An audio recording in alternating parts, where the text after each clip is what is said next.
Belajar sesuatu kalau rinci, maka insya Allah hasilnya akan lebih maksimal. Sehingga ketika kita mengenal dengan detail, rinci, maka hasilnya akan lebih maksimal. Karena itulah ketika belajar, kalau bisa jangan nanggung, tapi belajar dengan serius, rinci, detail, agar bisa lebih maksimal dalam mendapatkan ilmu. Maka kalau mengenal haramnya riba, kita tidak hanya mengenal secara global, riba itu nggak boleh, haram. Tapi apa saja riba, nggak tahu. Nah kalau bisa, qardul hasan. Qardul hasan itu berarti utang tanpa bunga. Mereka sebut dengan qardul hasan. Maka riba qard adalah riba yang terjadi disebabkan akad utang piutang. Karena ini umumnya terjadi di zaman jahiliyah, sehingga para ulama menyebut riba jahiliyah. Sebab umumnya yang terjadi di zaman jahiliyah adalah riba jenis ini, yaitu riba qard. Baik. Riba inilah yang diharamkan oleh Allah dan mendapatkan ancaman keras dalam Al-Quran. Karena riba ini murni kezaliman, di mana orang utang lalu nanti saat mengembalikan dia diwajibkan untuk membayar lebih. Maka kelebihan itu adalah murni kezaliman. Sing jengene wong utang itu butuh atau tidak? Butuh tidak? Butuh. Kudune wong butuh niku ditulungi. Namanya orang butuh seharusnya diapain? Ditolong. Dipahami ya? Karena itulah Allah Subhanahu wa taala memberikan ancaman. Siapa yang minta kelebihan ketika ngutangi orang lain, padahal itu sudah dilarang, maka dia ditantang perang oleh Allah Subhanahu wa taala. Sebagaimana yang Allah firmankan di surat Al-Baqarah ayat 278 dan 279 di halaman 71. Ya ayyuhalladzina amanu taqullaha wa dharu ma baqiya minar riba in kuntum mu'minin. Wahai orang-orang yang beriman, bertakwalah kepada Allah dan tinggalkan sisa-sisa riba kalau kalian beriman. Fa illam taf'alu fa'dhanu biharbim minallahi wa rasulih. Kalau kamu tidak mau meninggalkan sisa riba, maka umumkan untuk perang dengan Allah dan Rasulnya. Ancamannya apa, Bu? Ditantang perang. Perang kok sama Tuhan, kira-kira menang nggak? Nggak mungkin. Terus gimana Pak makhluk yang ditantang perang oleh Allah Subhanahu wa taala? Anda bisa bayangkan, ketika orang itu sedang membutuhkan pertolongan dari Allah, membutuhkan kasih sayang Allah, ampunan dari Allah, justru dia malah ditantang perang oleh Allah. Berarti berapa persen dia dapat ampunan dari Allah? Sangat kecil sekali. Itulah kondisi pemakan riba yang dia ditantang perang oleh Allah Subhanahu wa taala di akhirat. Monggo hati-hati bagi orang yang pernah memiliki sumber pendapatan dengan cara nganakno duit dadi bank pelecit, gitu. Dia ngasih utang 500 dadi 550.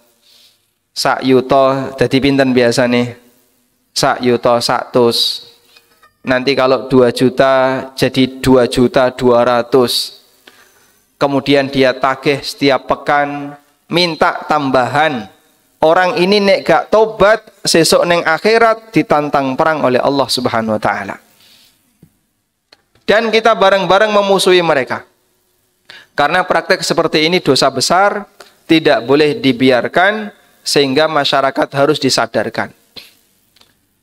Nah terus Pak, nek awake dhewe dadi wong butuh pripun, terutama bagi para pedagang ya, yang butuh mendapatkan tambahan modal. Kadang ra sabar lalu utang bank pelecit. Karena yang paling gampang. Nek utang bank-bank yang resmi itu kan butuh syaratnya banyak. Kudu fotokopi ngene, fotokopi ngene, fotokopi ngene, engko dicek dhisik, harus ke rumah dulu, lihat, diverifikasi, baru dikabulkan. Tapi kalau utang bank pelecit gampang, mengwaton fotokopi KTP, mungkin cukup BPKB jadi jaminan, duitnya metu. Dan bahkan kadang diiklankan, proses mudah, 1 jam cair, nggak pakai agunan, begitu ya. Sehingga orang dipromosi, difasilitasi, dimudahkan, ayo utang, ayo utang. Tapi di balik itu, dia ingin mengambil keuntungan yang banyak. Orang seperti ini kalau tidak bertaubat, mendapatkan ancaman dari Allah Subhanahu wa taala kelak di akhirat, ditantang perang oleh Allah Subhanahu wa taala. Terus sing utang dosa boten? Sing utang niku dosa boten? Dosa boten? Wong dadi korban kok dosa? Dia termasuk berdosa. Kenapa? Karena dia memberi makan orang lain dengan riba. Sehingga dalam kerjasama ini sing dosa tidak hanya yang memberi utang, tapi termasuk yang berutang. Makanya kudu hati-hati ya. Kudu hati-hati. Nyuwun sewu. Biasane sing senengane utang bapak napa ibu? Ya? Dhisik bapak saiki ibu. Ibu-ibu seneng utang ya Pak, 300, 500, cilik-cilik. Bapaknya yo melu-melu. Bapaknya malah 1M, 2M, tambah gede. Dalam hadis riwayat Muslim dari sahabat Jabir bin Abdullah radhiyallahu anhuma, beliau pernah mengatakan, la'ana Rasulullah sallallahu alaihi wasallam akilar riba wa mukilahu wa katibahu wa syahidai wa qala hum sawa. Rasulullah sallallahu alaihi wasallam, kata sahabat Jabir, melaknat niku tegese napa Pak? Mendoakan keburukan. Jenengan nek didongakno elek karo wong tua pripun? Wedi. Sehingga misalnya ada orang tua yang saking jengkel sama anaknya, lalu mendoakan keburukan bagi anaknya, dirungokno anake. Anaknya mendengarkan, kira-kira gimana? Dia akan ketakutan. Sampai dia minta maaf, ibu tolong jangan doakan saya dengan doa seperti itu, wedi engko ndak uripe gak karuan. Itu kalau seorang manusia didoakan keburukan oleh orang tuanya. Karena dia yakin sing jengene dongane wong tua niku mustajab. Sehingga dia takut. Coba bayangkan jika yang mendoakan seorang nabi. Doa nabi dengan doa orang tua lebih mustajab mana, Bu? Doa nabi. Lebih kuat lagi. Ada orang yang didoakan keburukan oleh Nabi sallallahu alaihi wasallam. Salah satu di antaranya adalah orang yang makan riba, memberi makan riba. Kata sahabat Jabir bin Abdullah, la'ana Rasulullah sallallahu alaihi wasallam akilar riba wa mukilahu wa katibahu wa syahidai. Nabi sallallahu alaihi wasallam melaknat orang yang makan riba. Makan riba niku napa? Sing nampa bunga niku wau. Bank pelecit, bank titil, atau bank ribawi yang dia menerima kelebihan dari akad utang piutang. Wa mukilahu, sing ngeloloi riba, yang ngasih makan riba, yaitu nasabahnya. Utang 1 juta, bayar 1 juta 100, tambahan 100 yang dia berikan, itu berarti sama dengan apa? memberi makan riba. Sehingga sing dosa tidak hanya yang menerima bunga, termasuk juga yang memberi bunga. Sebab dosa ini terjadi atas kerjasama akad yang dilakukan oleh mereka. Wa katibahu, sing tukang nyatet. Nyatet nopo Pak? Nyatet akad yang terjadi. Sinten niku? Notaris. Dia membuat draft akad. Sehingga dia mencatat akadnya. Wa syahidai, dan sing dadi saksi. Sing melu lungguh, melu tanda tangan, dadi saksi. Makanya kadang begini ya, ada sebagian orang yang dia itu sudah sadar riba dosa besar. Lalu ada salah satu di antara saudaranya mau utang bank, jaminannya sertifikat tanah. Nah, piyambake tanglet, Pak Ustadz, dulur kula niku pengen utang. Jaminannya sertifikat tanah, saya diminta tanda tangan. Karena kan anggota keluarga semuanya diminta persetujuan. Tanda tangan saudara, kakak pertama, kakak kedua, termasuk suami istri. Boleh enggak saya ikut tanda tangan? Wong aku ya ora melu utang, sing utang dulurku. Wong aku diminta tanda tangan karena ini harus persetujuan satu keluarga. Sebab ini sertifikat tanah milik keluarga. Maka kita sampaikan, Allah berfirman, wala ta'awanu 'alal itsmi wal 'udwan. Jangan tolong-menolong dalam dosa dan maksiat. Ini justru kesempatan bagi jenengan. Jangan mau tanda tangan biar maksiat ini tidak terjadi. Nek jenengan ikut tanda tangan, mongko maksiat ini akan terjadi. Sehingga bertahan. Wah, nek kaya ngene marono padu sak keluarga. Itulah konsekuensi ketika orang bertahan dalam kebenaran. Yang Anda alami lebih ringan daripada apa yang dialami oleh Rasulullah sallallahu alaihi wasallam. Nabi Muhammad sallallahu alaihi wasallam itu dimusuhi oleh Abu Lahab. Abu Lahab niku sinten? Paman beliau. Pamannya sendiri. Ada di antara Bani Hashim yang memusuhi Nabi sallallahu alaihi wasallam. Sehingga sampai terjadi pecah saudara ketika Rasulullah sallallahu alaihi wasallam berdakwah. Demikian pula yang dialami oleh para sahabat. Ada di antara mereka yang pisah dengan istrinya, pisah dengan suaminya, ada yang rebutan anak, ada yang sampai perang keluarga, ada yang dimusuhi bapaknya, dimusuhi anaknya, karena konsekuensi ketika orang itu berpegang dengan kebenaran, terkadang dimusuhi oleh orang yang ingin melakukan kebatilan. Nek jenengan sabar, kuat-kuatan. Siapa yang lebih sabar, dia yang lebih kuat. Tapi kadang orang yang memegang kebenaran itu kan hatinya lebih lembut. Aku ra kuat nek dionek-onekno kaya ngono. Suwe-suwe nek ra kuat gelem tanda tangan. Nek jenengan gelem tanda tangan melu dosa. Kenapa? Karena ikut dalam praktek tolong-menolong untuk berbuat maksiat. Baik. Kemudian di sini ada keterangan Muhammad Al-Bukhari Al-Hanafi menjelaskan, la yaqdumu ala qabulir riba illa man ishtaddat hajatuhu. Tidak akan ada orang yang sudi membayar riba selain orang yang sedang terhimpit kebutuhan yang sangat mendesak, sehingga seharusnya orang yang demikian dikasihani, disayangi dan ditolong.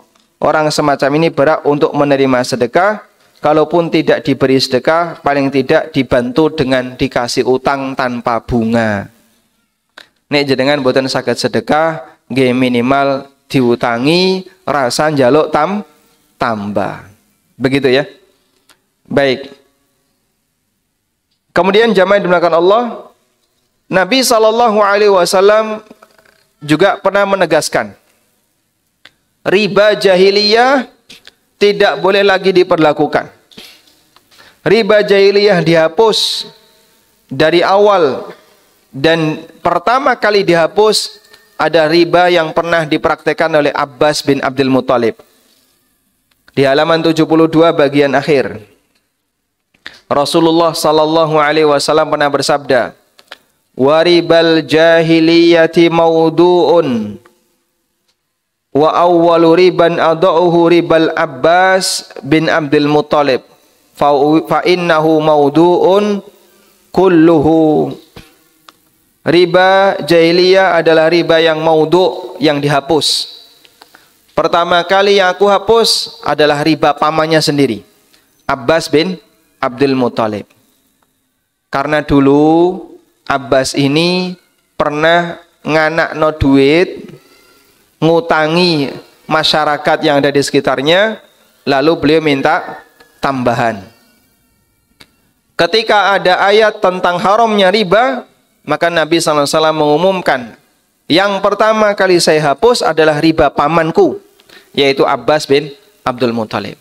Artinya maksiat itu kalaupun terjadi di lingkungan keluarga tidak boleh dibelani karena alasan keluarga. Sehingga maksiat ya maksiat.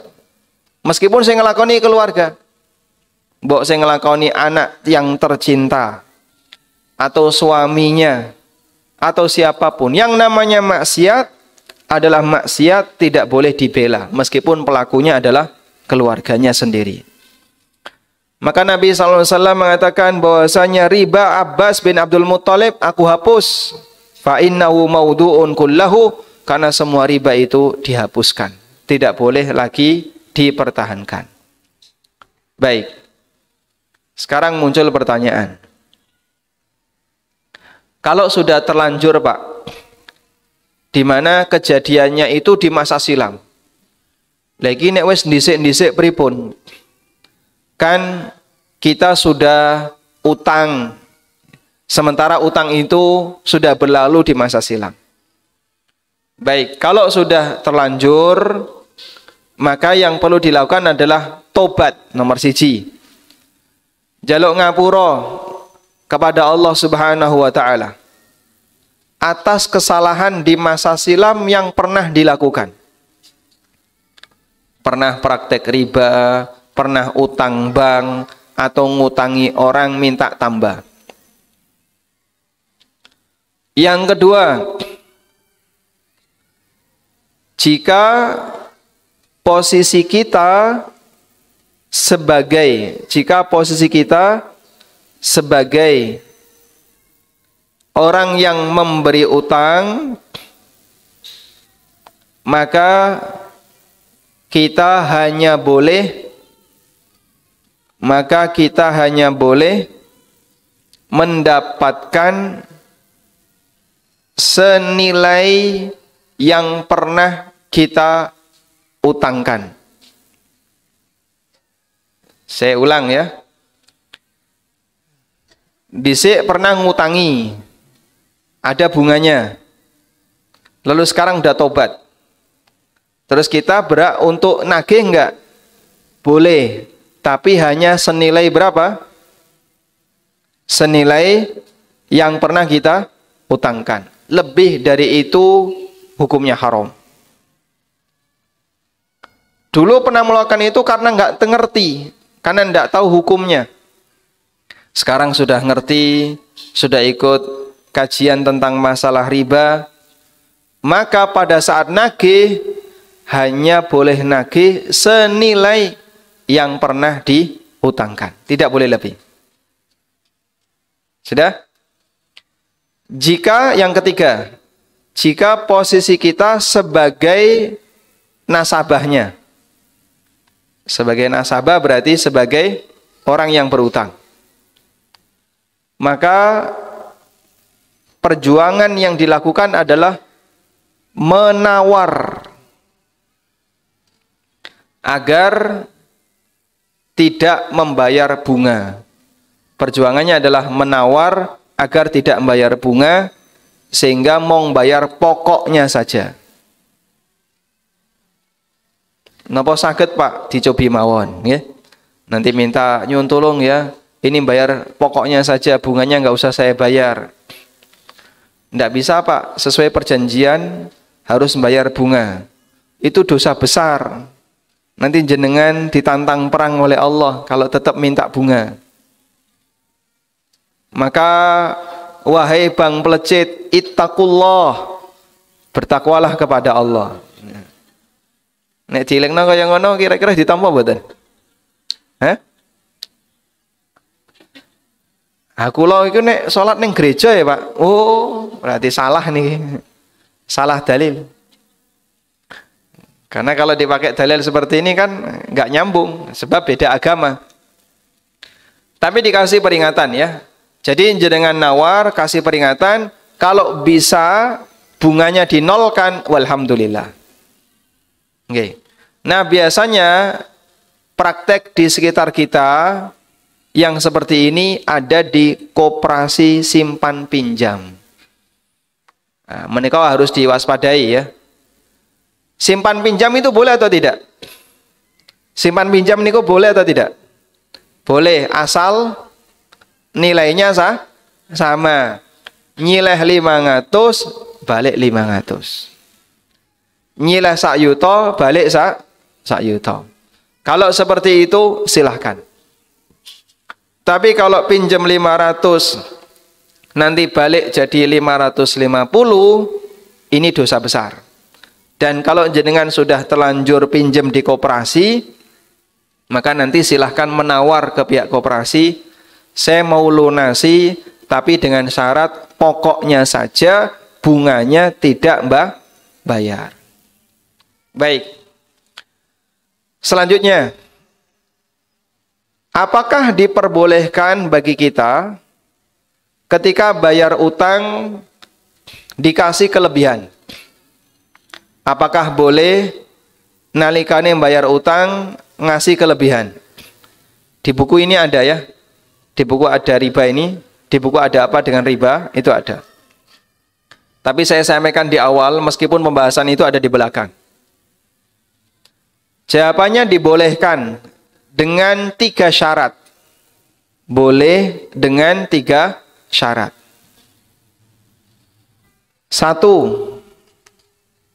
1, tidak ada kesepakatan di awal. Saya ulang ya. Pertanyaannya tadi apa? Bolehkah memberi kelebihan ketika bayar utang? Jawabannya boleh dengan 3 syarat. Nomor 1, tidak ada kesepakatan di awal.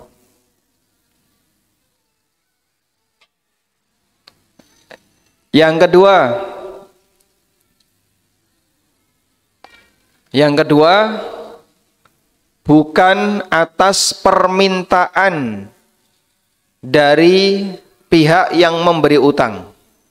Bukan atas permintaan dari pihak yang memberi utang.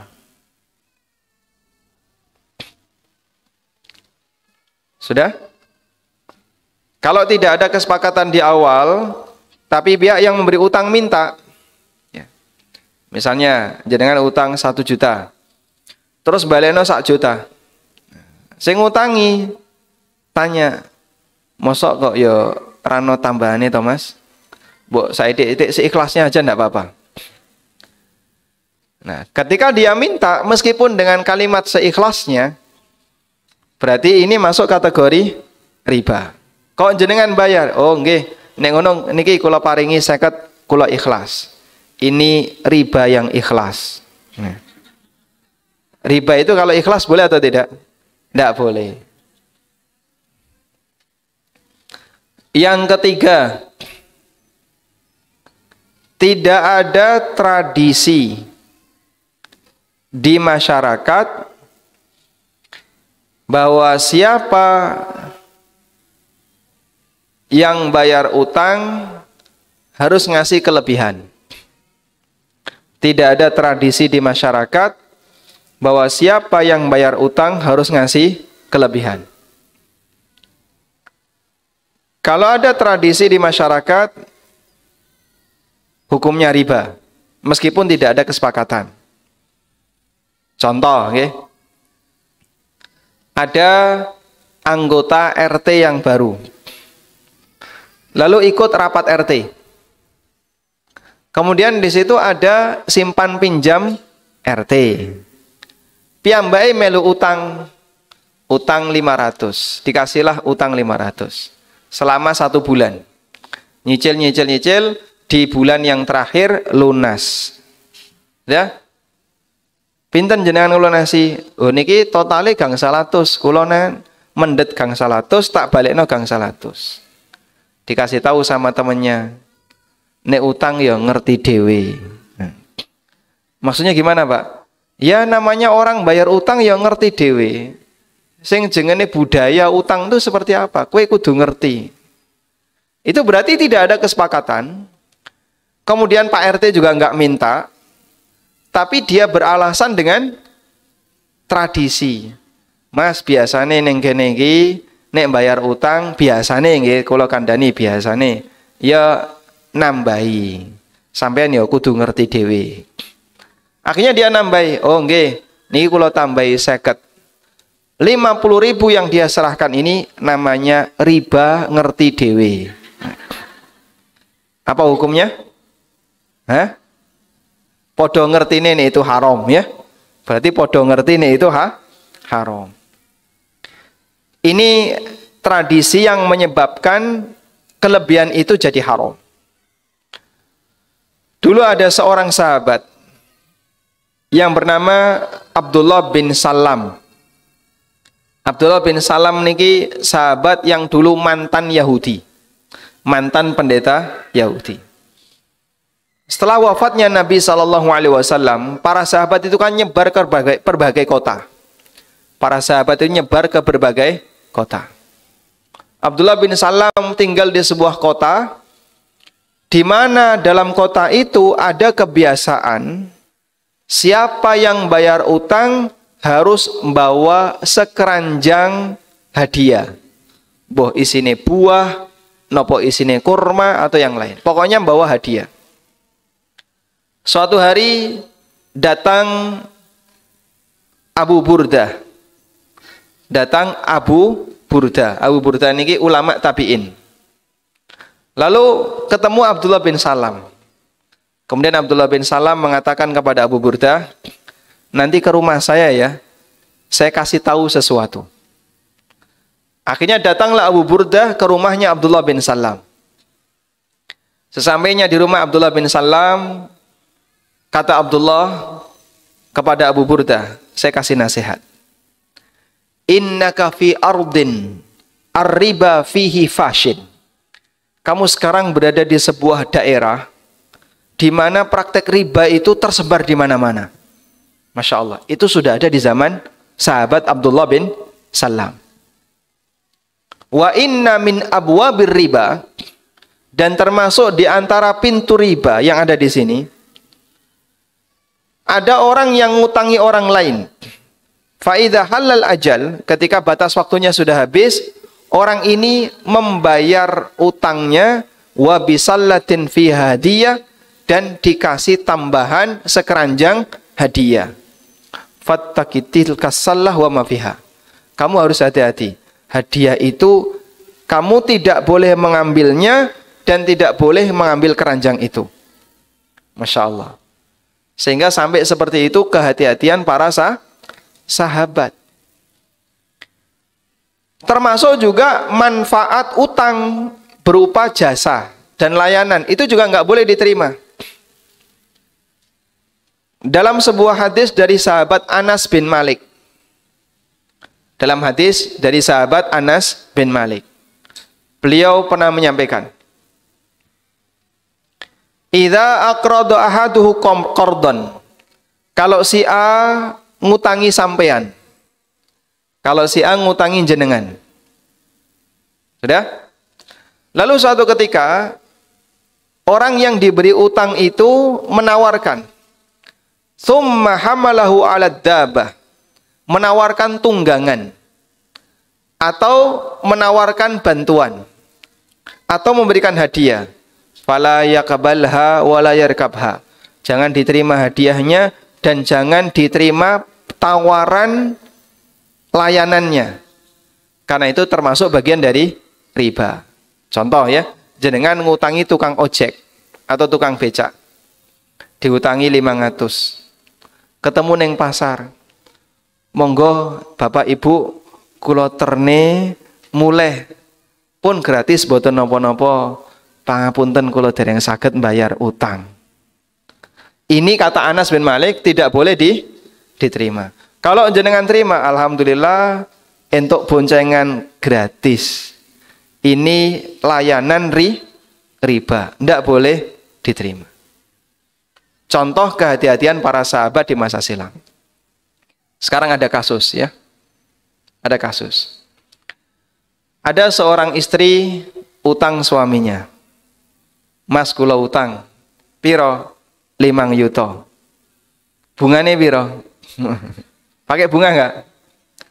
Ora usah nggo bunga, nanti sampean tak pejeti tiap malam. Ini boleh atau tidak? Boleh atau tidak? Hah? Menjeti bojone boleh atau tidak? Enggak boleh. Pripun, Bu? Sampeyan utang bapak, gitu. Tapi jenengan kasih janji, engko nek bapak ngutangi kula, nanti tiap malam tak pejeti. Ini pejet riba atau bukan? Hah? Riba, nggih? Jadi nggak boleh ya? Boleh atau tidak kayak gini? Nggak boleh. Pun nate ngeten niki. Dereng. Nanti malam mau dipraktekkan. Hah? Sampaikan saja ke suaminya. Ya, sehingga sampaikan ke suaminya ya.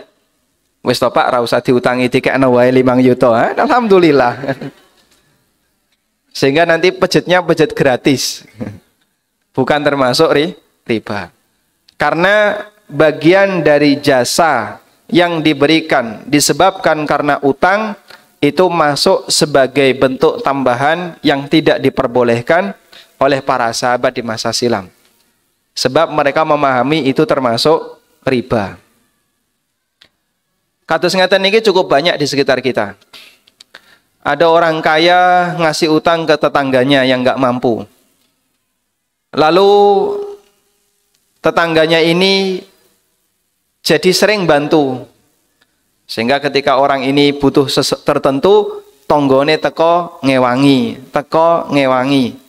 Sampai ketika panen, datang bantu. Dikasih bagian nggak mau. Dan dia menyampaikan uzur. Pangapunten nggih, utange dereng saged kula bayar. Kalau uzur itu disampaikan oleh orang yang menerima utang, berarti dia membantu karena alasan apa? Karena alasan durung iso bayar utang. Coba kalau dia nggak punya utang, mungkin dia nggak mau bantu. Sing duwe gawe, sing ngutangi, masya Allah, tonggone sing diutangi membantu tanpa pamrih. Niki kula ikhlas nggih Pak, nderek bantu. Tapi pangapunten dereng saged bayar utang. Kalau sampai seperti itu berarti ini bantuan karena alasan belum bisa bayar utang. Dulu para sahabat melarang yang praktek seperti ini. Meskipun di sekitar kita mungkin masih banyak ya, maka perlu diwaspadai jika ada orang yang membantu padahal dia masih punya utang. Sebaiknya kalau bisa yang punya utang ini jangan ikut membantu. Kalaupun bantu dibayar. Agar tidak terjadi bentuk memberikan bantuan karena transaksi utang. Tapi nek wis kebiasaan di kampung gimana Pak? Yang namanya orang nek duwe gawe kan tonggone ngewangi nggih. Nah, kalau seperti itu boleh atau tidak? Jika nilai bantuannya sebagaimana umumnya yang berlaku di masyarakat, artinya tidak ada hubungannya dengan utang, insya Allah tidak masalah. Walhamdulillah. Baik, sekarang kita beralih ke riba jenis yang kedua. Riba jenis yang kedua adalah riba jual beli. Riba apa? Jual beli. Apa itu riba jual beli? Riba jual beli adalah riba yang disebabkan karena tukar menukar objek ribawi. Riba yang disebabkan karena tukar menukar objek ribawi. Objek ribawi ini guna apa? Komoditas ribawi. Baik. Sekarang kita akan mengenal terlebih dahulu, lalu apa itu komoditas ribawi? Nah, di buku ini sudah saya sebutkan ya. Komoditas ribawi ada 6. Ada 6 yang disebutkan dalam dalil. Sekarang coba dilihat di halaman 74. Dalam hadis dari Ubadah bin Samit, Rasulullah sallallahu alaihi wasallam pernah bersabda, "Adzabu bidzahab, wal fidda bil fidda, wal bur bil bur." Emas dengan emas, perak dengan perak, gandum halus dengan gandum halus, gandum kasar dengan gandum kasar, kurma dengan kurma, garam dengan garam. Wonten pinten? Pinten? 6. Sekarang coba diulang. Emas, perak, gandum halus, gandum kasar, kurma, garam. Ada berapa? 6. Nabi SAW mengatakan, mithlan bimithlin. Kalau dipertukarkan, wajib podo. Tidak boleh ada selisih. Sawaan bisawain, harus sama. Yadan biyadin, dilakukan dari tangan ke tangan. Artinya harus tunai. Fa idza ikhtalafat hadzal asnaf, kalau beda jenis, fabi'u kaifa syi'tum, boleh ada selisih. Ma idza kana yadan biyadin, selama dilakukan dari tangan ke tangan alias tunai. Baik. Sekarang coba diperhatikan penjelasannya kayak gini ya. Benda ribawi wonten 6. Coba diulang.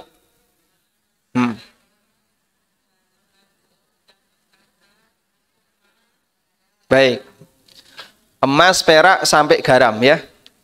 Dari 6 ini dibagi menjadi 2.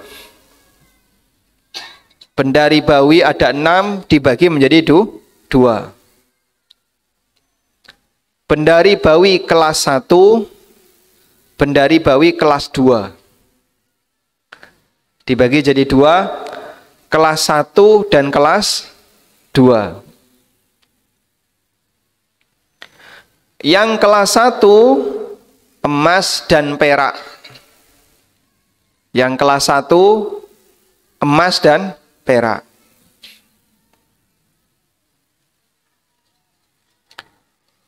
Turunannya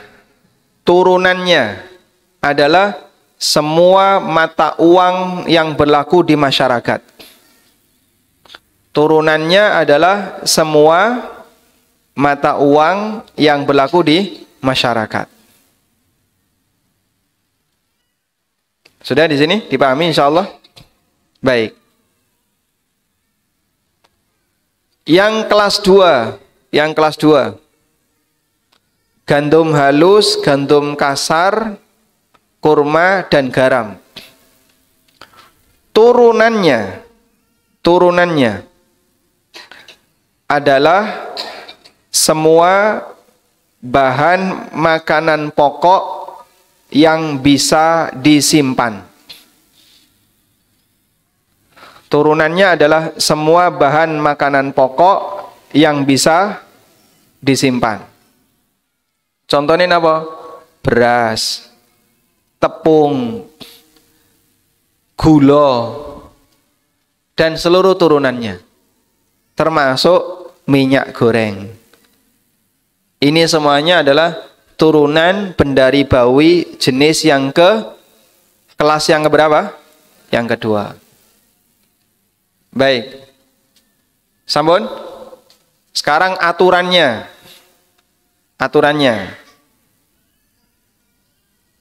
aturannya. Kalau di buku di halaman 76 ya. Sebenarnya kalau punya buku bisa dibaca. Ini saya sampaikan ringkesannya saja.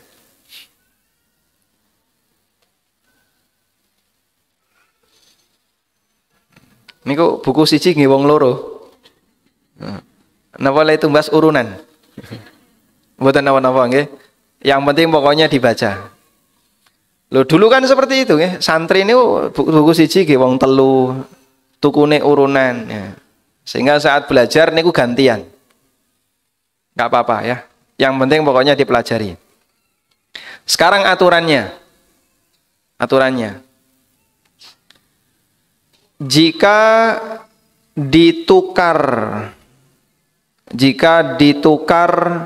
sejenis,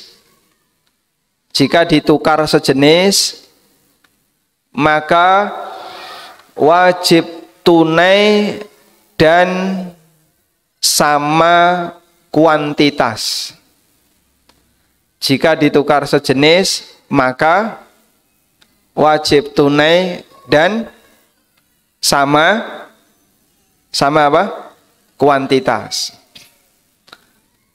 Contoh sejenis niku pripun, Pak? Emas dengan emas. Niki napa? Sejenis. Maka wajib tunai dan sama kuantitas. Baik. Contohnya Pak yang di praktek lapangan. Misalnya jenengan mau menukar rupiah dengan rupiah. Sejenis tidak ini? Sejenis. Misalnya ada orang mau nukar ya. Wagiem dengan sumiyah ya. Sing siji bakul bakso, siji bakul soto. Di sini nggak ada namanya itu kan? Kalau nggak ada saya ganti ya. Kalau ada saya ganti. Nggak ada ya, sehingga tidak menyinggung ya. Ini wagiem bakul bakso, konsumen pertama datang nggawa duit 50.000. Tuku bakso 10.000. Berarti susuk pinten? 40. Buka laci kosong nggak ada duit. Buka dompet ini baru pelanggan pertama nggak ada duit. Akhirnya dia datang ke Sumia. Yusum, saya mau tukar uang 50.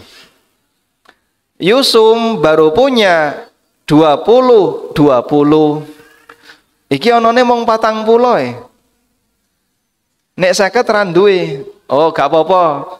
Aku ya mong butuh 40. Akhirnya dikasihkan uang 50.000. Lalu wagiem ngambil 40.000. Dikasihkan ke konsumennya. Niki susuke 40.000. Konsumen pulang. Sudah? Praktek yang terjadi antara wagiem dengan sumiyah ini riba nasiah. Kok bisa, Pak? Karena tidak sama. Sing siji 50.000, sing siji pinten? 40. Berarti sama atau beda? Beda. Yang 10 nyusul. Engko gampang sing 10, engko nek aku wis entuk duit 10 tak gekno awakmu. Ini ndak boleh. Kalau ini dilakukan jadinya praktek riba. Bakul neng pasar kaya ngene iki gak ngerti. Pernah mengalami kejadian kayak gini ibu-ibu? Nah ya, di pasar banyak yang kayak gini. Banyak. Nukar uang 50, ya sudahlah saya butuhnya cuma 30, dikasih 20, 10. Sing 20 nyusul. Menyusul ini masuk dalam kategori riba nasiah. Hukumnya terlarang. Wah, nek kaya ngene kathah, Pak. Di tengah masyarakat. Makanya inilah manfaatnya belajar. Karena orang kalau belajar, dia bisa lebih hati-hati dalam bersikap dan bertransaksi. Sudah? Nah, karena itu kalau sudah ngerti, sampaikan kepada teman-temannya yang lain. Kowe nek ijol duit kudu podo, cacahe podo. Utuh 50.000 dengan pecahan 20, 20, 10 harus sama. 100.000 dengan 50 berarti kudu dapat 50-50 dengan 100.000 harus sama. Tidak boleh ada yang berbeda. Dipahami insya Allah ya? Baik. Contoh yang lain. Ada orang punya emas, cincin emas, ya. Dia punya cincin emas yang dibeli pada tahun 2000. 20 gram. Insya Allah. Cincin emas 20 gram dibeli tahun 2000. Iku antepe kaya apa ya? Lalu di tahun 2020 mau ditukar dengan cincin emas yang sama. Biasanya cincin itu pinten gram? Hah? Biasanya pinten gram? 3 atau 5? Ya, baik, 5 saja ya. Ini beli cincin emas 5 gram di tahun 2000. Tahun 2020 mau ditukar dengan cincin emas yang baru. Ditukar dengan cincin emas yang baru di tahun 2020. Dengan berat yang sama, 5 gram juga. Pertanyaannya, nombok atau tidak? Nombok nggih? 5 gram yang lama plus 200.000, nanti bisa dapat 5 gram yang baru. Tambahan 200.000 menika masuk kategori riba fadl. Karena kan emas dengan emas, tapi ada tambahan duit. Tambahan ini masuk kategori riba fadl. Lah biasanya kaya ngono ya Pak. Berarti sekarang jangan biasane. Harus ada perubahan. Sebab praktek seperti ini tidak diperbolehkan. Insya Allah paham? Baik, contoh yang ketiga. Jenengan panen beras rojo lele. Sudah?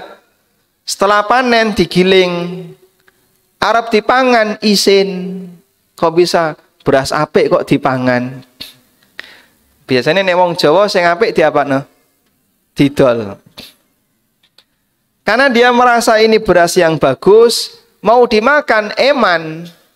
Akhirnya dia tukar ke temennya yang punya beras raskin atau beras 64. Ya. Aku duwe beras rojo lele 2 kintal. Tak tukar karo beras 64 punya kamu. Tukar 3 kintal. 2 kintal ditukar 3 kintal. Sing rojo lele 2 kintal, sing beras 64 3 kintal. Praktek kayak gini riba fadl. Ndak boleh. Buatan parang nggih. Ada yang kayak gini. Misalnya beras 64 karo mbramung. Nah, ditukar. Ini Pak Ustadz kok ngerti beras toh? Kulon dhisik bakul beras. Jadi ini ditukar dengan ini.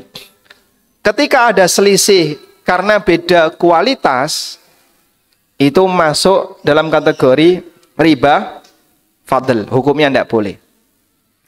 Sehingga beras kalau ditukar dengan beras wajib sama beratnya.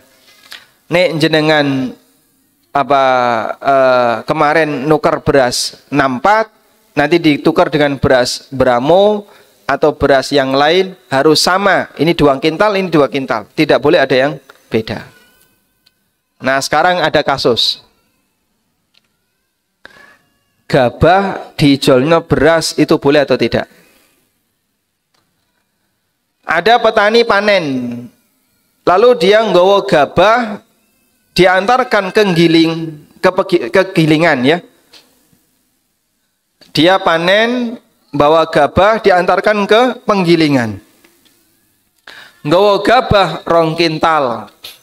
Ditukar karo beras karo 1/2 kintal. Ngoten nggih? Itu boleh atau tidak? Boleh atau tidak? Tidak boleh. Kenapa? Karena ada selisih. Terus solusinya bagaimana Pak? Solusinya dijual dulu. Beras 2 kintal didol entuk duitnya dipakai, atau gabah 2 kintal dijual, dapat uangnya dipakai untuk beli beras. Dapatnya berapa? Silahkan. meskipun nanti ada selisih. Nah, kita perhatikan banyak petani yang praktek di penggilingan tuh kayak gitu. Sehingga dia datang bawa gabah, mulai nggawa beras. Tapi berasnya bukan gabah dia yang digiling, beras yang sudah jadi, yang sudah gilingan. Nah, itu kalau beda, tidak boleh. Yang boleh ini dijual dulu, setelah dapat duit, dipakai untuk beli beras. Tengupit ngaten niku mboten? Di sini kayak gitu? Enggak. Enggak ya? Kalau di sini kan di masjid enggak ada jualan beras ya. Enggak ada yang kampung ya, Pak, beda lagi. Sudah? Sekarang aturan yang kedua. Aturan yang kedua. Apabila beda jenis tapi satu kelas. Beda jenis satu kelas. Maka wajib tunai. Beda jenis satu kelas, wajib napa? Tunai. Tidak boleh ada yang tertunda.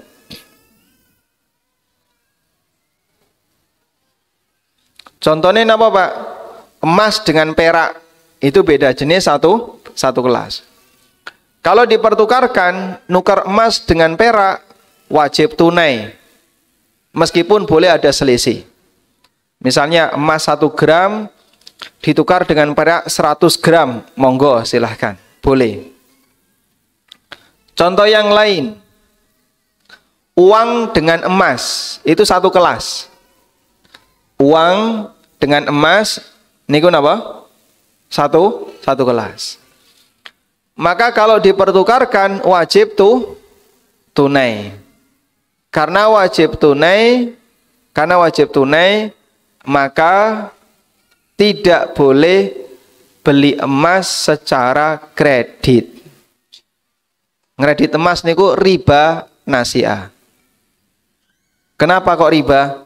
Karena tidak tunai. Emasnya sekarang, uangnya menyusul, dicicil. Itu tidak boleh masuk dalam kategori riba nasi'ah. Baik.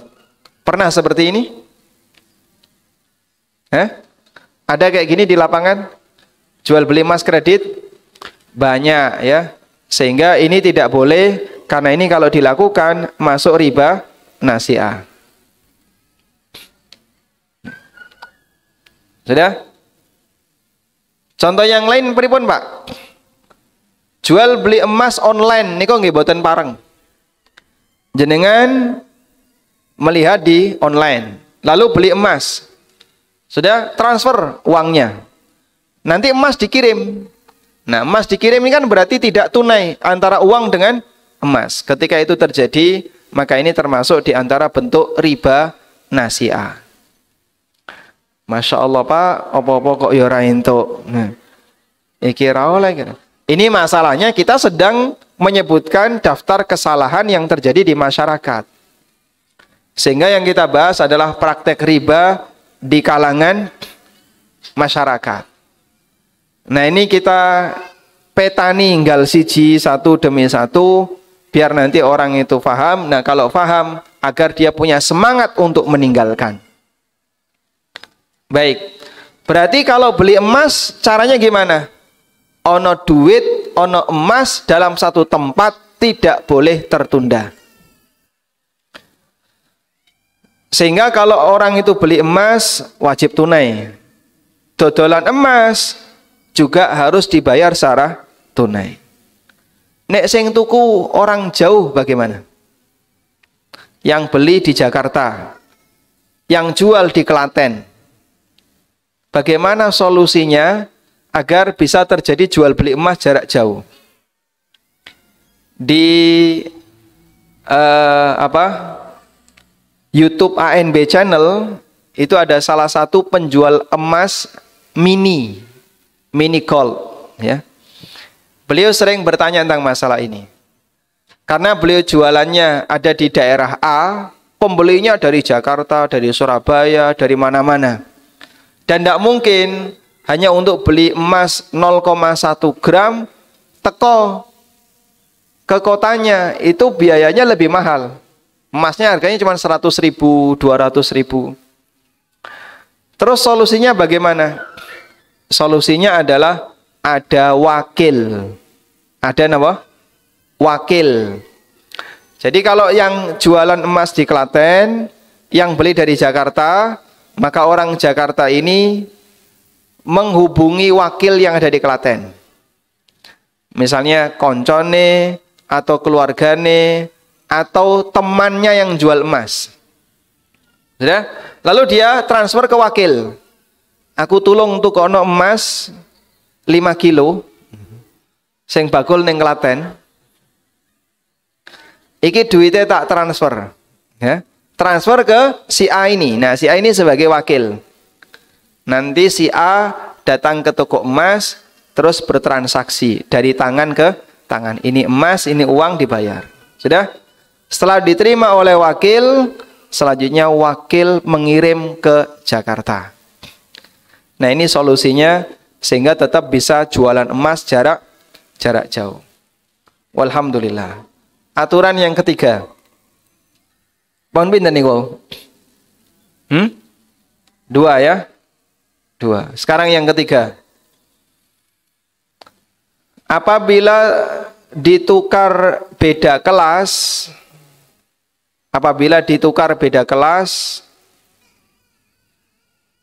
maka boleh bebas. Jika ditukar beda kelas, maka boleh bebas. Artinya boleh bebas, mau ada tambahan silahkan, mau kredit juga boleh. Contohnya beda kelas, uang dengan beras. Ini sama kelas atau beda kelas? Beda. Yang satu emas, yang satu beras, yang satu uang, satu beras. Kelas 1 sama kelas 2. Kalau seperti ini boleh beda. Sehingga bolehkah beli beras secara kredit? Boleh atau tidak? Boleh, karena beda ke kelas. Tapi nanti jenengan bayarnya pakai uang. Nempur beras, bayarnya dicicil, itu boleh. Karena beda kelas antara uang dengan beras. Walhamdulillah. Baik, jualan beras online niku boleh napa mboten? Larang ngirime timbangane berase.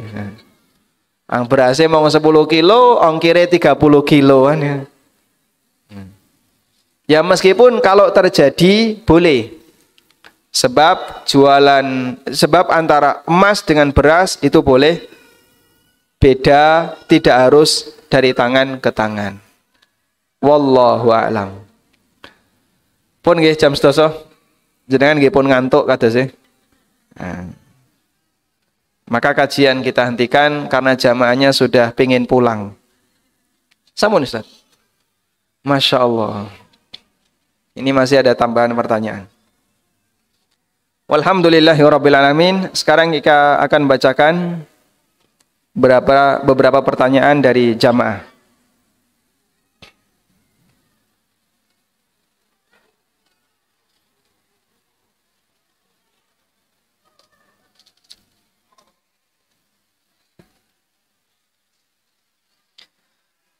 Pertanyaan yang pertama, bagaimana ketika pas butuh banget, tapi tidak ada yang mau nolong, jadi terpaksa utang bank, karena sing gelem nolong mong bank. Ini Masya Allah ya, banknya baik hati, Bank Thayyib. Baik, sebenarnya itu bukan solusi. Makanya kalau bisa perlu dilakukan kerjasama antar sama kaum muslimin. Yang diajarkan dalam Islam, kalau ada orang yang butuh, maka dia boleh minta zakat. Orang yang butuh boleh apa? Minta zakat. Datang ke Lazis, lalu sampaikan, saya butuh. Ini surat dari RT yang menyatakan kalau saya butuh, sehingga nanti berhak untuk mendapatkan zakat. Karena orang yang membutuhkan, dia berhak dapat zakat. Kalau zakat masih kurang, bagaimana Pak? Kalau masih kurang, dia boleh minta lagi ke badan amil yang lain. Sampai kebutuhannya tertutupi. Sehingga orang miskin ditutupi kebutuhannya dengan cara dia berhak untuk minta zakat. Masalahnya, nek dana zakatnya habis. Sementara kebutuhannya masih besar. Dan tidak ada yang mau membantu. Dalam kondisi seperti ini, apakah diperbolehkan bagi dia untuk melakukan utang riba? Karena sudah tidak ada solusi yang lain. Baik, ini saya buka fatwa, meskipun tolong jangan sampai disalahgunakan. Fatwa yang pernah diterbitkan oleh sebagian ulama, dan termasuk diantaranya adalah Lajnah Daimah. Bagi orang yang betul-betul kepepet, sampai mepet sudah ya. Sudah tidak ada solusi yang lain. Sementara nggak ada yang bisa ngasih utang, nggak ada yang bisa ngasih solusi yang lain, dia boleh utang riba. Pilihan terakhir. Dan sampaikan kepada yang memberi utang bahwa dia sebenarnya tidak mau. Namun karena terpaksa, sehingga nanti yang nanggung dosa adalah yang memberi utang dan minta bunga. Itu yang nanggung dosa. Itu kalau sudah nggak memungkinkan, sehingga dia utang riba dalam posisi apa? Terpaksa. Wallahu a'lam.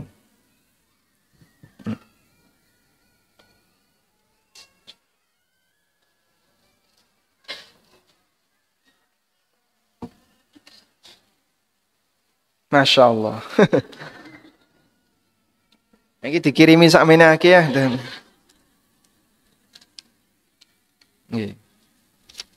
Sekarang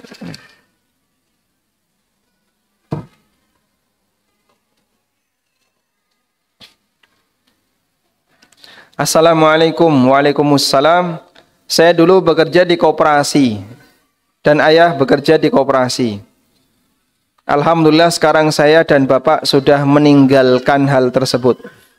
Bagaimana cara tobat dari harta haram?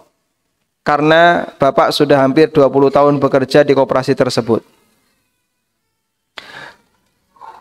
Riba yang didapatkan sebelum tahu ilmunya, hukumnya halal untuk dimiliki oleh pemiliknya.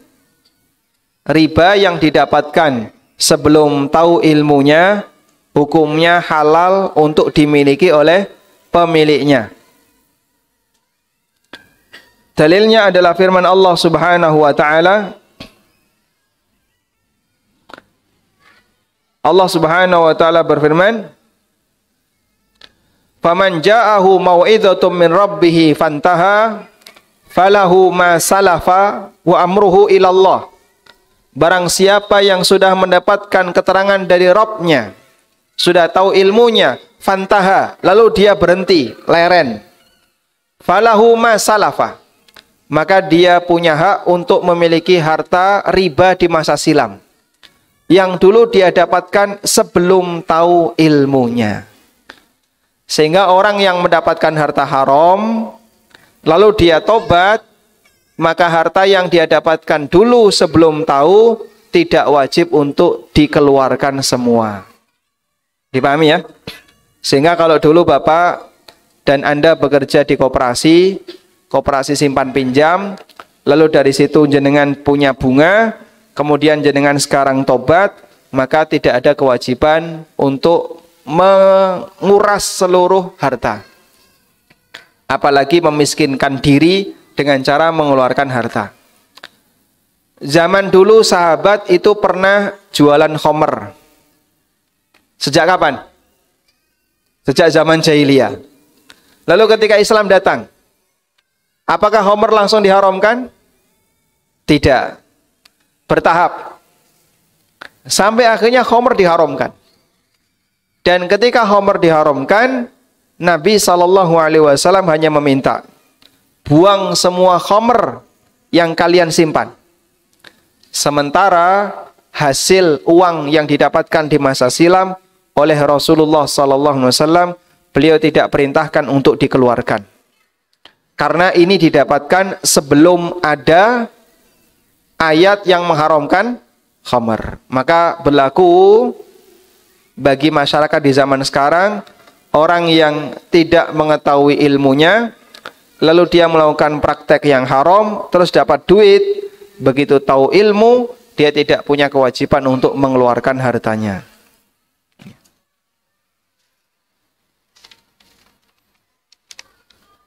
Oh, ini. Masya Allah, ini angkanya banyak, ini laporan keuangan ya. Sebentar dulu, nanti kita tunda dulu. Ada pertanyaan, seberapa besar keuntungan yang bisa kita peroleh dalam perdagangan? 10, 15 atau 5%? Mohon penjelasan berapa persen yang dianjurkan dalam agama. Baik, saya mau bercerita ya. Ini tolong fokus dulu ya. Yang gerendengan di belakang, gerendengannya dilereni sih. Dulu ada sahabat namanya Urwah Al-Bariki. Sinten? Urwah. Nah. Sahabat Urwah Al-Bariki ini diberi oleh Nabi SAW uang 1 dinar. Titip, tolong tukokno wedhus, belikan kambing. Lalu berangkatlah Urwah ke pasar kambing.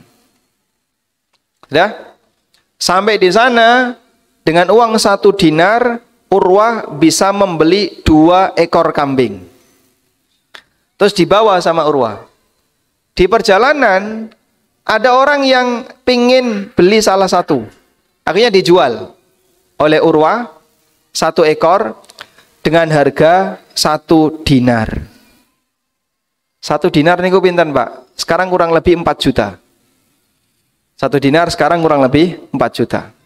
Jadi Urwah datang ke pasar, nggawa duit 4 juta, berhasil membawa 2 ekor kambing. Di jalan ada orang yang mau beli, didol salah satu dengan harga 1 dinar. Balik kepada Nabi SAW, kemudian diserahkan kepada beliau, ini kambing, ini uang 1 dinar. Berarti bati pinten? Hah? Bati pinten? 100%. Berarti dagang untung 100% boleh, Pak? Boleh. Sehingga dalam masalah keuntungan, Islam itu tidak memberikan batasan. Dan Nabi SAW ketika mendapatkan laporan dari Urwah semacam ini, beliau tidak memarahi Urwah. Dan beliau tidak mengatakan, kowe mau ngapusi sopo? Kok entuk duit sakmene? Entuk wedhus duitnya balik utuh, ngapusi sopo awakmu iki? Beliau tidak mengatakan demikian. Bahkan yang beliau lakukan mendoakan Urwah. Sehingga Rasulullah SAW mengatakan, barakallahu fi safqati yadik. Semoga Allah memberkahi transaksi yang kamu lakukan. Sampai sahabat mengatakan, andaikan Urwah itu dagang pasir jadi tanah. Waduh ya. Andaikan Urwah itu dagang pasir akan jadi emas. Saking pinternya dalam berdagang dan dapat doa dari Nabi SAW diberkahi. Nah, nyuwun tulung ya. Jadi begini. Pekerjaan bisa ditiru, tapi hasil belum tentu sama. Kalau kok niru koncomu bakul tempe, saiki iso munggah kaji. Niru bakul tempe, ra kaji-kaji. Pekerjaan bisa ditiru, tapi hasil belum tentu sama. Maksudnya begini ya. Ada sebagian orang itu yang kalau dia jualan pinter, berkah, maju jualannya. Sebaliknya ada sebagian orang kalau dodolan selalu rugi. Ya, rugi terus, jaluk modal meneh, rugi meneh, jaluk modal meneh, rugi meneh. Karakter orang beda-beda. Nah, sehingga yang karakter penjual dan biasanya gampang untung, Allah takdirkan rizkinya dari jualan. Sebaliknya ada yang ketika jualan gampang rugi. Bisa jadi Allah takdirkan rizkinya dia jadi karyawan. Orang ini kalau jualan dia gampang rugi. Tapi kalau jadi karyawan bagus, karirnya naik. Allah membagi rizki sesuai dengan apa yang dia kehendaki. Maka jenengan tidak perlu maksa bojone, kalau Pak tiru tonggomu kayak pinter dagang. Belum tentu nek bojone jenengan dagang hasilnya podo karo tonggone. Karena usaha bisa ditiru, tapi hasil itu bagian dari takdir Allah sesuai dengan apa yang Allah kehendaki. Baik. Karena itu untuk jualan ngambil untung 100% hukumnya boleh. Tapi yang tidak boleh adalah menjual melebihi harga pasar. Itu tidak boleh. Menjual barang melebihi harga pasar. Itu tidak boleh. Kenapa Pak? Itu sama dengan bodoni konsumen. Contoh, ya. Klaten niku makanan khasnya apa? Soto seger, ya.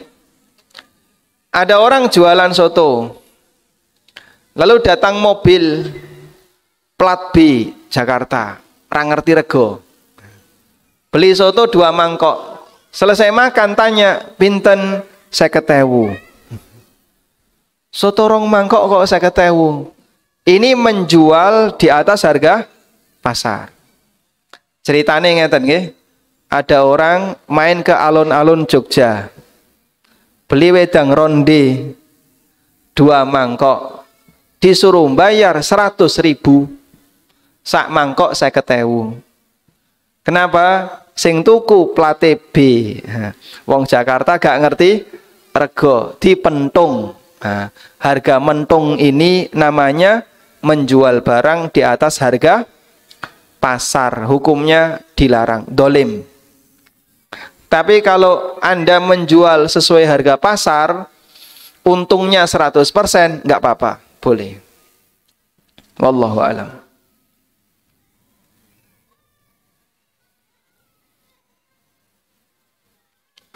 Jika seorang mengambil pinjaman di bank konven, tapi karena dia tahu kemudian dia uang pinjaman itu adalah riba, maka dia enggan bayar pinjaman itu. Padahal uang itu sudah dia gunakan, tapi dia tidak mau bayar. Bagaimana dengan hal tersebut? Baik.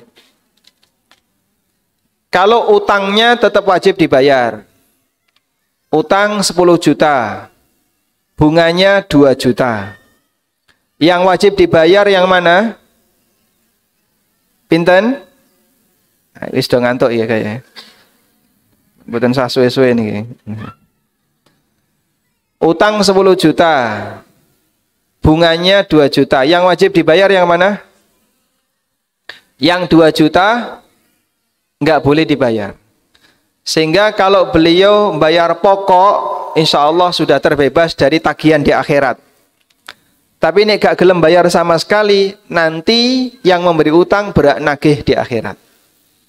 Sehingga pokoknya harus tetap dibayar. Wallahu a'lam. Bagaimana hukumnya naik haji dengan biaya talangan haji? Kalau baru tahu hukumnya bagaimana? Apa dengan umroh bisa diniatkan untuk menyempurnakan haji? Takut dulu hajinya tidak diterima. Memang yang namanya haji tidak semuanya dilakukan dengan baik ya. Ada orang yang haji tapi uangnya nggak benar. Ada juga orang yang haji tapi dengan cara yang ngapusi ya. Ada yang dengan cara nipu dan seterusnya. Makanya bisa jadi hajinya bukan haji mabrur tapi jadi haji gur. Nah itu bahaya ya. Sangat disayangkan. Dia keluar biaya, tapi ternyata hajinya tidak diterima. Karena ada banyak pelanggaran yang dia lakukan. Karena itu, tolong dalam melaksanakan ibadah yang sifatnya mengeluarkan harta, harta yang Anda keluarkan adalah harta yang bersih. Sebab Allah tidak menerima kecuali yang baik. Innallaha thayyibun la yaqbalu illa thayyiba. Allah itu maha baik dan Allah tidak menerima kecuali yang baik. Sehingga kalau sumbernya dari harta yang buruk, maka ibadah itu tidak diterima. Dalam hadis yang lain, Nabi SAW bersabda, la yaqbalullahu salatan bighairi tuhur wala sadaqatan min ghulul. Allah tidak menerima salat tanpa bersuci dan Allah tidak menerima sedekah dari hasil korupsi. Nah, duitnya uang kok nggih sedekah. Kalau sedekah ya pakai uangnya sendiri, jangan pakai uang orang lain. Sehingga sedekah hasil korupsi, kata Nabi sallallahu alaihi wasallam, tidak diterima. Kurban tapi duitnya duit haram, ini bisa jadi tidak diterima. Makanya ibadah yang bentuknya mengeluarkan harta, pastikan uang yang dipakai untuk digunakan ibadah itu adalah uang yang halal. Wallahu a'lam.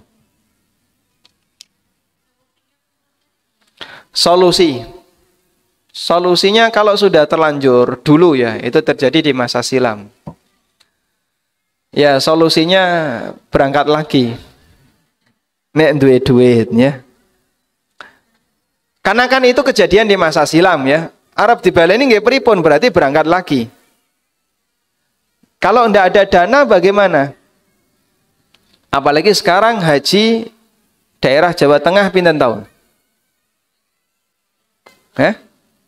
Jogja itu kan sudah sampai 30-an. Kalau Jawa Tengah pinten tahun? 20-an, masih di angka 20-an. Karena kan per regional provinsi ya. Wah, nek daftar saiki umure wis 40 atau bahkan 50 ge daftar. Nggih, tawakal ala Allah. Mbok sik urip mbok ora, pokoke daftar. Karena sekarang jadi sangat susah ya. Bahkan yang furoda saja seperti kemarin nggih, ribuan yang ditolak. Baik. Nah, kita berharap semoga Allah Subhanahu wa taala mengembalikan kondisi kaum muslimin bisa normal kembali sehingga haji bisa mudah seperti dulu.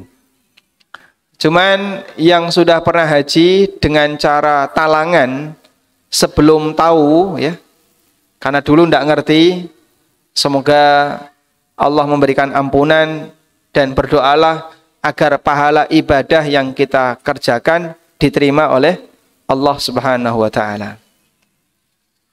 Dugi jam pinten niki? Nggih? Masih ada waktu ya? Masih 15 menit lagi, Ustadz. Ampun dong ngantuk niku, Bu.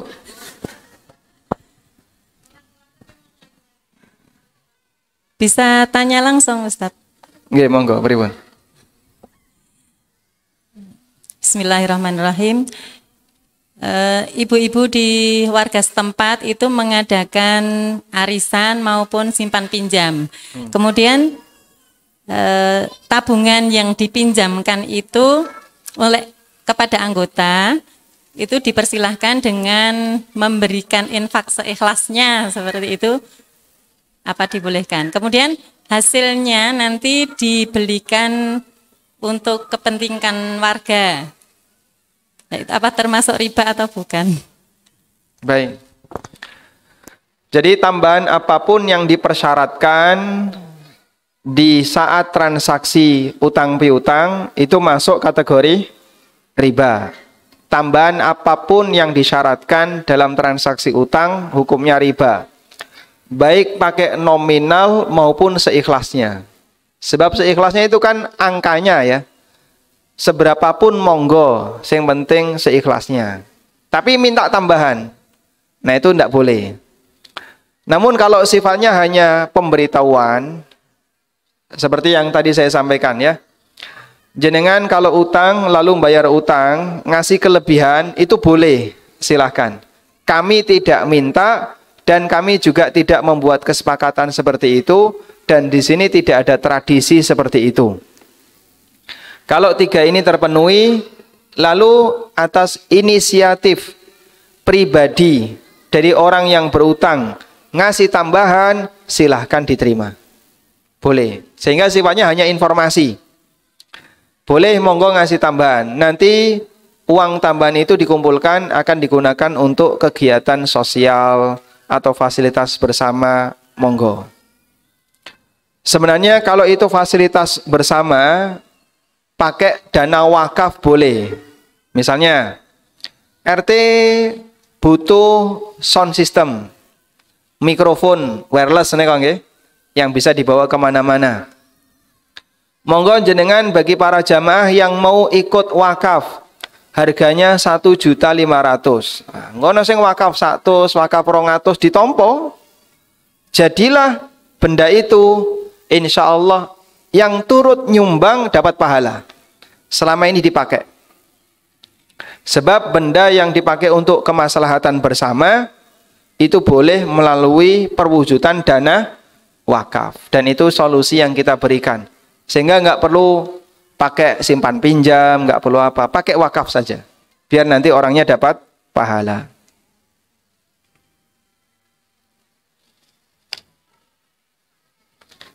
Apa hukumnya tukar kado dibungkus tanpa tahu isinya?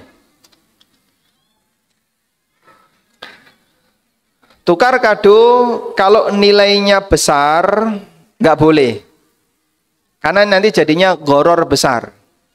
Kalau nilainya besar, hukumnya apa? Nggak boleh, karena jadinya gharar besar.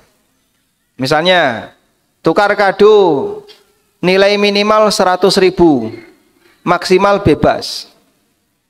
Maka ada yang ngasih kado cincin, gelang, kalung. Ada yang HP, iPhone, iPad. Sehingga nanti untung-untungan. Ada yang dia ngasih kado murah dapat mahal, ada yang ngasih kado mahal dapat murah. Kalau seperti ini nggak boleh, ini gharar besar. Yang kedua, tukar kado yang nilainya kecil.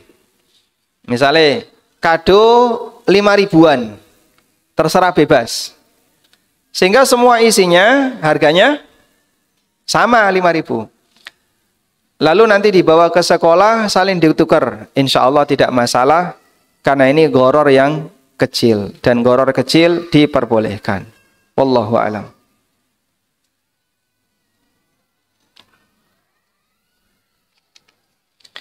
Jika saya mau menjual rumah, tapi pembelinya beli dengan cara KPR, apakah saya berdosa?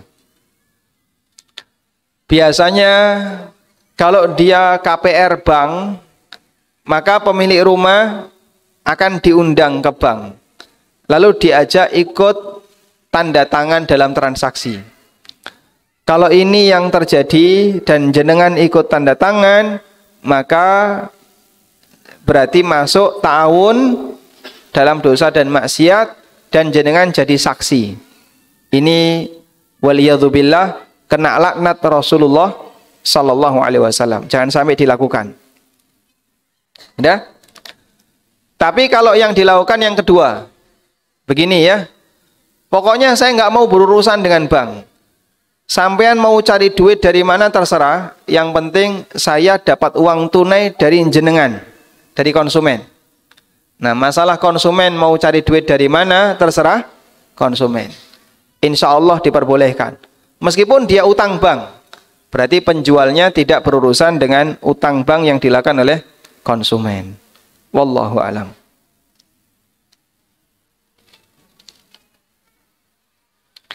Bolehkah ikut arisan yang sebelumnya diberitahukan bahwa uang yang dapat diambil 5.000 atau 10.000 untuk orang yang mengadakan arisan?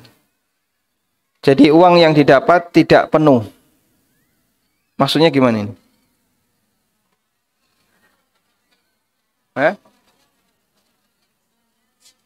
Potongan. Potongannya 5.000 atau 10.000. Berarti gak podo. Gak seragam. Oh, dipotong 5.000. Oh, baik. Solusi yang bisa saya sarankan, pisahkan antara pendaftaran dengan arisan. Pisahkan antara pendaftaran dengan arisan. Misal ya, arisannya biasanya neneng Klaten 10 juta. Gitu. 10 juta per pekan. Setiap Jumat store 10 juta. Misalnya ya. Jenengan amin kan mboten napa-napa. Kok diguyu, Mas. Baik. Lalu nanti bandar dapat potongan 100.000. Maka potongan untuk bandar dikasih di depan saat pendaftaran. Saya yang pengen melu daftar ning bandar. Dia datang ke bandar, bayar 100.000. Sudah? Sehingga bandar dapat di depan dengan biaya pendaftaran. Kalau yang ikut 100 ya 100.000 peng 100, 10 juta. Didapatkan oleh bandar. Nah, selanjutnya arisan dilakukan. Sehingga pendaftaran sendiri, arisan sendiri. Insya Allah kalau seperti ini boleh dipisahkan.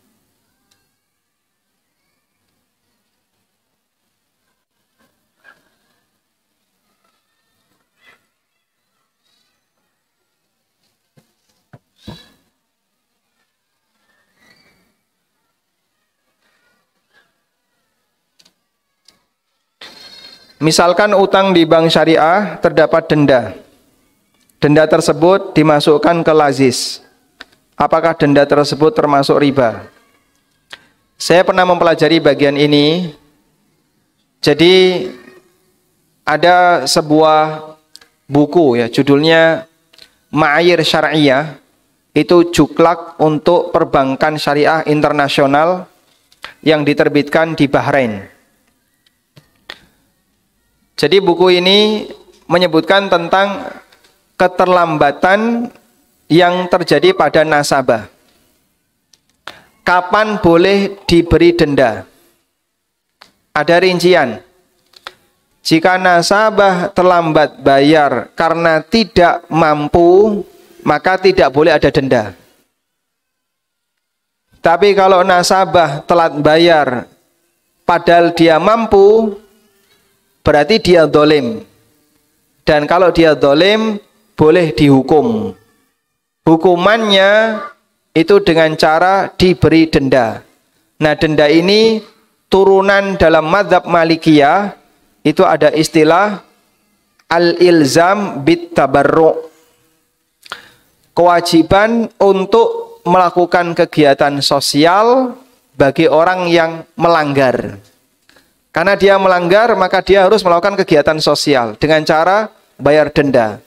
Nah, denda ini oleh bank dijadikan sebagai pendapatan non halal. Dijadikan sebagai pendapatan non halal. Lalu dimasukkan ke lazis. Sudah? Ini boleh dengan syarat denda itu diberlakukan bagi nasabah yang enggak bayar padahal mampu. Tapi kalau nasabahnya enggak bisa bayar, denda ini tidak boleh dilakukan. Wallahu alam. Baik, ini masih banyak sekali pertanyaan dan kayaknya tidak bisa kita baca semuanya. Mungkin demikian dulu yang bisa kita sampaikan. Mohon maaf barangkali tidak bisa kita buka.